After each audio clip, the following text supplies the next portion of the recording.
రైతులపై big bomb పడేసింది తెలంగాణ రేవంత్ సర్కార్. ఎస్, సంక్రాంతి వేళ నిజంగా వారందరికీ కూడా షాక్ ఇచ్చింది. రైతు భరోసా ఇది అన్నదాతలకు పెట్టుబడి సాయంగా అందిస్తున్నటువంటి ఒక మహత్తర పథకం. సో గతేడాదికి ఏడాదికి చూసుకుంటే కనుక చాలామంది రైతులు ఇప్పుడు రైతు భరోసా అందుకునే పరిస్థితుల్లో లేరా అని అంటే ఎస్, సుమారుగా 2 లక్షల మంది రైతులకైతే ఇప్పుడు అన్యాయం జరగబోతోందా?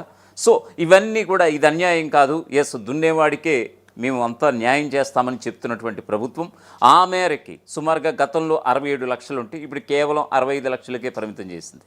సో ఇంతమంది రైతులు సుమారుగా 2 లక్షల మంది రైతులు నిజంగా ఈ యొక్క రైతు భరోసా పథకానికి ఇప్పుడు దూరం అవబోతున్నట్లుగా తెలుస్తోంది. సో ఇక్కడ పర్టికులర్గా ప్రభుత్వం చెప్తుంది ఏమిటంటే ఎస్, గత బీఆర్ఎస్ ప్రభుత్వ హయాంలో గత 10 ఏళ్లలో కొండలకి గుట్టలకి మరొక వైపు కమర్షియల్ ప్లాట్స్కి అంటే ఇళ్ల జాగాలకు కూడా రైతు భరోసా ఇచ్చినటువంటి సందర్భం. ఈ రకంగా చాలామంది అనర్హులు ఉన్నారు. సో వీళ్ళందరినీ కూడా మేము తొలగించే ప్రయత్నం అయితే మేము చేసేసాం ఆల్రెడీ.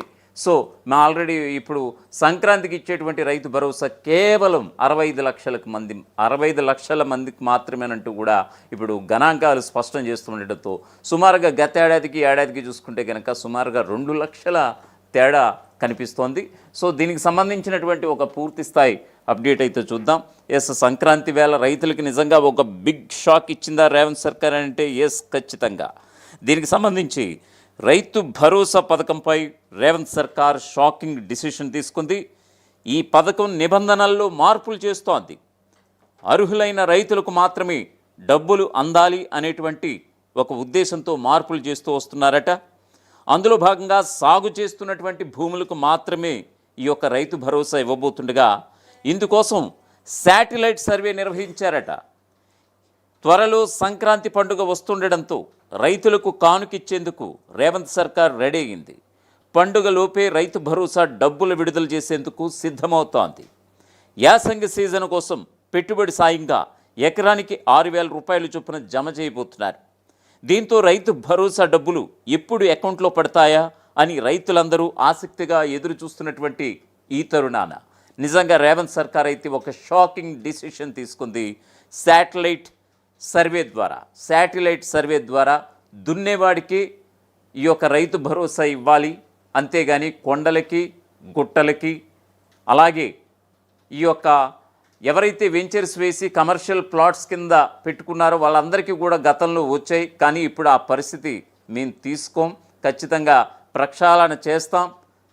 మేము తీసుకున్నటువంటి నిర్ణయంతో అర్హులైనటువంటి అన్నదాతలకి న్యాయం జరగబోతుంది అంటూ కూడా ఒక భరోసా అయితే ఇస్తున్నారట ముఖ్యమంత్రి రేవంత్ రెడ్డి. సో ఇప్పటికే యాసంగి సాగు రాష్ట్రంలో మొదలు కావడంతో పెట్టుబడి సాయం ఎప్పుడు అందుతుందా అని రైతులందరూ కూడా చర్చించుకుంటున్నారు. ప్రభుత్వం ఎట్టకేలకు సంక్రాంతికి ముందే జమ చేస్తామని ప్రకటించడంతో రైతుల్లో ఆనందం రెట్టింపయింది. అయితే ఈసారి రైతు భరోసా మరికొంతమందికి కట్ కాబోతోంది. కేవలం పంట సాగు చేస్తున్నటువంటి భూములకు మాత్రమే రైతు భరోసా ఇవ్వబోతున్నారు. పంట సాగవుతున్న భూములను గుర్తించేందుకు తెలంగాణ ప్రభుత్వం synthetic aperture radar satellite technology ఉపయోగించుకుంటోంది. దీని ఆధారంగా శాటిలైట్ సర్వే నిర్వహించి పంట సాగవుతున్న భూములను గుర్తిస్తోంది. అగ్రికల్చర్ యూనివర్సిటీ ఆధ్వర్యంలో రాష్ట్ర వ్యాప్తంగా ఈ సర్వే జరుగుతోంది. త్వరలోనే ఈ సర్వే పూర్తి కాబోతుందని కూడా తెలుస్తోంది. ప్రస్తుతం పంట సాగు చేస్తున్నటువంటి భూముల యజమానులకు మాత్రమే రైతు భరోసా అందించనున్నట్లుగా తెలుస్తోంది. సాగులో